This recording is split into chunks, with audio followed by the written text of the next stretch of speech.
amigos telespectadores da Rede Vida de Televisão e do programa Páginas Difíceis da Bíblia. Ailton, acredito que essa seja uma página difícil, não? Dificílima, hein? Dificílima. Sabe, mas está muito bem explicada. Um texto como este aqui é matéria de... Ou melhor, é apresentado pela igreja quando, você sabe? Você se lembra? Não. No último domingo... Não, no penúltimo domingo do tempo comum. Um domingo antes da festa de Cristo Rei. Se lê no ano A este texto de Mateus, vai ser lido este ano aqui. Sim. No ano B, o texto apocalíptico de Marcos. E no ano C, o texto apocalíptico de Lucas. Sempre no penúltimo domingo do tempo comum. Um domingo antes da solenidade de Cristo Rei, quando se encerra o ano litúrgico. E o domingo primeiro do Advento, em todos os ciclos A, B e C, começa também com a leitura do discurso apocalíptico. Ou seja, a igreja fecha o ano e abre um novo ano litúrgico com a visão do futuro, com a visão apocalíptica. Claro, aqui nós temos um discurso apocalíptico. E se o telespectador é culto, espero que seja, ou se esteja aculturando, eu preciso dizer que este discurso aqui talvez não provenha em grande parte do Jesus terreno. Jesus tinha alguma veia apocalíptica, mas não acredito que Jesus fosse um apocalíptico exaltado. Esse discurso aqui, nas suas origens pré-marcianas, porque Mateus copiou e acrescentou em Marcos, tenha vindo de um judeu cristão de veia apocalíptica, que apresentou este discurso pré-sinótico já na boca de Jesus. Provavelmente, se a comunidade de Mateus estava na Síria, é possível, provavelmente não diria, é possível que esse judeu cristão fosse um foragido, um fugitivo das calamidades da Guerra Judaica. A Guerra Judaica começou em 66 e terminou em 72. É possível que um fugitivo judeu cristão tenha saído da Palestina e tenha trazido essas ideias aí para Marcos em primeiro lugar e depois para a comunidade de Mateus. Porque é bem inflamada, né? Certo? Bom, é claro que aqui ela é apresentada pelo próprio Jesus, ou seja, o discurso é colocado na boca de Jesus. É possível que um outro logion provenha de Jesus, mas este trabalho muito delicado e profundo eu não quero fazer aqui. Mas claro, é um texto que, se não foi dito pelo Jesus terreno, é dito pelo Jesus exaltado, ressuscitado, glorificado, que envia o Espírito que move o Espírito para que se escreva o que se pensa. Portanto, não podemos, de uma forma ou de outra, retirar completamente esse texto de Jesus. Do Jesus terreno, provavelmente sim. Do Cristo exaltado na glória, de jeito nenhum. Claro que não. Não é? Só que o Cristo exaltado na glória se serviu de pessoas aqui na terra que tinham essa veia apocalíptica. Nos evangelhos, nós temos apenas um capítulo apocalíptico em cada sinótico. João não tem. João tem uma escatologia realizada, mas não tem um capítulo apocalíptico. Na primeira epístola, ele fala assim: filhinhos, esta é a última hora. E tem uma intuição de que o que está acontecendo é a última hora e o anúncio do fim. Paulo imaginava que estava vivendo os últimos tempos.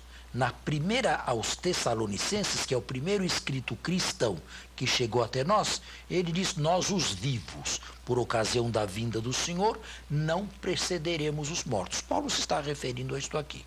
Mas parece que depois, durante a vida, Paulo foi modificando o seu pensamento e aceitando a possibilidade, carta aos Filipenses, de morrer antes da parousia. Gostaria de morrer e estar com Cristo. O que é melhor? Sair deste mundo e estar com Cristo ou continuar nesta tenda? Claro que é infinitamente melhor sair deste mundo. O que eu desejo? Não sei. Porque para mim é muito melhor partir e ir com Cristo, mas permanecer na carne é melhor para vós.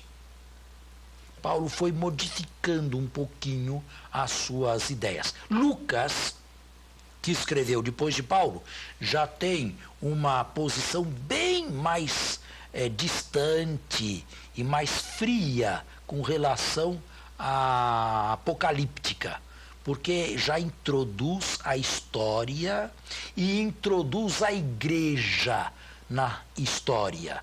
E afirma que a igreja na história vive o último período da história da salvação. Ele divide a história da salvação em três. Primeira parte, antes de Cristo, a lei e os profetas até João. Segunda parte, o tempo de Cristo, a partir daí é anunciado o reino de Deus. Terceira parte, Atos dos Apóstolos, da ascensão à parousia. E é o único evangelista que usa da história geral para inserir dentro dela a história da igreja. Ou seja, as ideias apocalípticas já vão ficando mais, mais nuanceadas. Não é que Lucas as elimine, de jeito nenhum, mas já se distancia da sua iminência. Por exemplo, capítulo 3º do Evangelho de Lucas é apenas ele: no 15º ano do império de Tibério César, sendo Pôncio Pilatos governador da Judéia, Herodes Antipas tetrarca da Galileia, seu irmão Felipe tetrarca da Itureia, sendo sumos sacerdotes Anás e Cafás. O que é isto?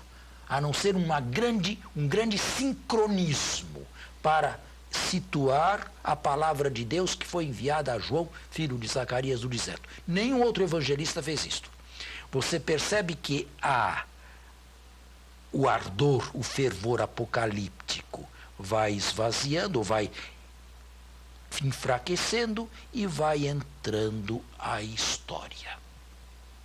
A ponto de uma chave hermenêutica desse texto aqui, como eu disse num programa passado, ler tudo isso aqui como acontecendo na história da igreja. Tá claro? Claro, muito bom. Então agora, com estas orientações, vamos continuar, não é? Nós vamos terminar vamos agora no versículo 31.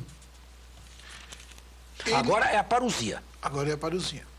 Ele enviará os seus anjos que, ao som da grande trombeta, reunirão os seus eleitos dos quatro ventos. Bem, a trombeta aqui é um simples estratagema literário, é um sinal eficaz e bíblico dos últimos tempos. Paulo também menciona a trombeta no primeiro texto cristão, que é a primeira aos Tessalonicenses. Agora, que farão esses anjos? Eles não reunirão a humanidade inteira, porque a humanidade inteira estará na frente do Filho do Homem. A função desses anjos é simplesmente separar os eleitos. Que dureza, hein? Continue. Podemos? De uma extremidade até a outra extremidade do céu. Não importa onde estejam esses eleitos, os anjos se encarregarão de conduzi-los à presença do Filho do Homem. Aprendei da figueira esta parábola. E agora terminou O discurso apocalíptico termina aqui. Tá, no versículo 31. Termina no versículo 31. Os versículos seguintes, 32 e seguintes, são apenas parenese, exortações. Aprendei. É uma exortação a partir da botânica. Quando vem a primavera, quando se aproxima a primavera, quando se aproxima o verão. Agora, eu quero fazer um parênteses aqui e perguntar, dialogar aqui com você, como é que um homem moderno, nós somos modernos, Sim. como é que nós modernos podemos nos representar este texto? Este texto que vem agora? Não. O discurso apocalíptico. Sobretudo naquilo que diz respeito ao fim do mundo. Uma coisa era esse texto lido na comunidade de Mateus, quando se imaginava que estavam às vésperas do fim do mundo. Erraram ou não? Erraram ou não? Essa é uma pergunta. Erraram sim, erraram. Embora não tenham feito cálculos. Em nenhum versículo aqui você vê um cálculo. Isto é uma matemática, um número exato. Em nenhum versículo se vê. Levando em conta aquilo que o senhor disse lá, que a gente só tem uma vida. Erraram, né? Em que sentido? Erraram no sentido de imaginar cronologicamente iminente o que não estava cronologicamente iminente. 2000 anos se passaram. Porém, o erro deles é muito menor do que o erro daqueles que não esperam nada. Certamente. Sabe? Ou que veem a história como o fluir constante de uma linha que vai em direção ao infinito. Não tem nenhuma surpresa. Não vai acontecer nunca nada. Uma geração sucede a outra e assim vai. Vamos fazer um intervalo e voltamos. Voltamos à pergunta inicial. Como um homem moderno pode ler e interpretar esse texto, que é a palavra de Deus, se ele tem fé, e assumi-lo também? Bultmann afirma o seguinte: o homem moderno que escuta rádio, que vê televisão e que anda de avião, não pode aceitar umas coisas dessas. É preciso demitizar isso aqui tudo. Isto aqui era uma visão de um mundo bem antigo. Um homem moderno que escuta rádio, que vê televisão e anda de avião, não pode acreditar que o sol vai se converter em sangue, que a lua vai escurecer e que as estrelas vão cair do céu como purpurinas. O que não é muito certo para Bultmann, porque existe muita gente que escuta rádio, que vê televisão e anda de avião e aceita isto aqui. Aceitam. Até os dias de hoje. Esperam isso. E eu vou dizer mais. Apesar de talvez escandalizar alguém, eu sou um deles. Agora explico. Explico modernamente, porque eu não vivo na Idade Média. Menos ainda na Antiguidade. Eu não tenho uma cosmologia dos antigos. Né? Eu conheço o universo como se conhece, ou como pode ele ser conhecido no século XX e no século XXI, não no século IV ou V da nossa era. Escute. Nós temos aqui neste mundo um arsenal atômico. Temos. Esse arsenal atômico é capaz de explodir esse planeta não sei quantas vezes? Pode. Começa por aí. Quer dizer, aqui dentro existem forças destruidoras. Até o fim da Guerra Fria, esse arsenal estava nas mãos de gente, pelo menos responsável. Estados Unidos e Rússia, União Soviética. Agora que acabou a União Soviética... está na mão dos loucos. E dentre esses loucos, existem alguns pretendentes a entrar nesse clube. Como você sabe, o Irã. Coreia do Norte. Paquistão, que já está. Exatamente. Índia. Embora a Índia seja mais calma, mais tranquila. Pode haver uma coisa desta? Não é impensável. Não, de jeito nenhum. Também. Aliás, o que se teme é isso, justamente isso. Também não é impensável. Você sabe quantos asteroides giram por aqui, de maneira mais ou menos irregular? Mais de 200. Não, pera um pouquinho. Asteroides... Asteroides, não Naturais, satélites. naturais. Não, Não naturais, satélites, sim. não satélites. Sim. Mais de 200. Basta que um grande aí se choque com a Terra, e parece que foi essa teoria mais aceita para o desaparecimento dos dinossauros. Sim. Basta que um asteroide aí de um diâmetro aí de uns 50 quilômetros aí bata aqui, arrebenta com tudo. Isto é, não é preciso uma imaginação grande para ver que a vida humana caminha num rio que tem margens muito estreitas, sabe? Vamos falar de outro exemplo. Escute, talvez eu não pegue mais esse tempo, não sei se você pegaria, você é mais novo que eu. Os câmeras aqui certamente pegarão. Olha, vai haver um tempo, daqui a uns 20 anos, quando 1 litro de água vai custar mais caro que 1 litro de gasolina. Pois é.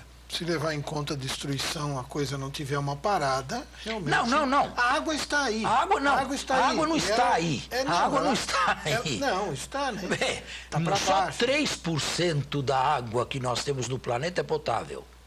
E ela está faltando. Ela está faltando. Alguns rios estão secando, como o Ganges, na Índia. Está havendo, sim, e vai haver, daqui uns 20 anos, 25 anos, uma carestia de água na humanidade. Preparem-se, ou preparem-se. Eu não sei, talvez eu não esteja mais aqui. Ou talvez seja um velhinho, bem velhinho, com muita sede. Está vendo um terceiro exemplo? Existem armas capazes de semear doenças. Sim. Como elas são chamadas? Sim, são a guerra química, né? Exatamente, armas químicas. Armas químicas. Isso aí não está às mãos aí de certos loucos? Pois é. É o que se temia há pouco tempo aí que se fizesse... Na Líbia, por exemplo? Nos Estados Unidos. Né? Já imaginaram uma coisa dessa? Então, você percebe que não é preciso imaginar muita coisa para ver que nós caminhamos de maneira muito perigosa. A superpopulação do mundo não é um problema. Acho que o problema maior é a má distribuição de terra e o mau mas existe disso. uma superpopulação. Nós somos 6 bilhões e qualquer coisa. Se estima que em 2050 nós sejamos uns 7 bilhões e meio. Bastante gente, hein? Não é verdade? Em alguns lugares há espaço, como no nosso Brasil. Mas em outros, de jeito nenhum. Vão querer sair. Bem, você percebe que existem muitas maneiras de se prever um fim. De qualquer modo, eu não quero ser um apocalíptico exaltado, não quero tirar o sono de quem quer que seja, nem retiro o meu sono, mas uma coisa é certa. Este mundo caminha para um final, e esse final, meus caros telespectadores, é antecipado definitivamente na morte de cada um de nós. Porque no dia de nossa morte, Ailton, é o nosso fim do mundo. É o fim do mundo para cada um de nós. Essa explicação, ela é mais sucinta, ela é mais rápida e até acalma. Ela é até tranquilizadora. Nós também caminhamos em direção ao fim do mundo. Fim. E esse fim do mundo, de uma maneira ou de outra, vai ser a nossa vida. O final da nossa vida. É que quando se pensa em tanta catástrofe, tanto risco, a morte é certa. E nós, Ailton, eu não tenho certeza que saindo desta rede vida, e você também não, chegamos ilesos em casa, sem uma bala perdida por aí, sem Um assalto, qualquer... uma coisa. Você percebe que a nossa vida está por um fio. Por um fio. E esse será o nosso fim do mundo. Portanto, o texto diz respeito à comunidade enquanto tal, e cada um de nós pode apropriar-se disto aqui e não brincar com o provisório, porque o provisório se encaminha para o definitivo. E brincar com uma vida neste mundo, diante de Deus, é jogar fora uma preciosidade. O passado se incorpora à nossa biografia e nunca mais será cancelado, nem por Deus. Então, é para se levar a sério. Agora, os versículos que você está para ler são uma parenese, uma exortação, depois deste longo discurso dogmático, chamemo-lo assim, profético, apocalíptico. Nós não temos mais tempo suficiente para começar esses versículos aqui. Eles estão dizendo que temos ainda 3 minutos. 3 minutos? Então podemos ler rapidamente a parenese. Assim alivia um pouco, né? É. Aprendei da figueira esta parábola. Quando o seu ramo se torna tenro e as suas folhas começam a brotar, sabeis que o verão está próximo. Da mesma forma, também vós, quando virdes todas essas coisas, sabei que ele está próximo às portas. Isto é, o Filho do Homem que vem para o julgamento. Em verdade vos digo que esta geração não passará sem que tudo isso aconteça. Esse é outro versículo complicado. Em primeiro lugar, que essa geração não passou sem que tudo acontecesse com relação a Jerusalém. Aí sim. Sim. Sim. Que essa geração não passe sem que tudo aconteça com relação ao fim do mundo? Não. Não. E agora? Agora é um paradoxo. E agora eu tenho que dizer honestamente, quem escreveu esse versículo, esse logion, e pôs na boca de Jesus, estava esperando a parousia para um momento iminente. Errou, cronologicamente errou. Porém, o erro dele, como eu disse, é menor do que o daqueles que não esperam nada. Jesus, humanamente falando, poderia se equivocar? Eu acredito que sim. Por que não? Por que não?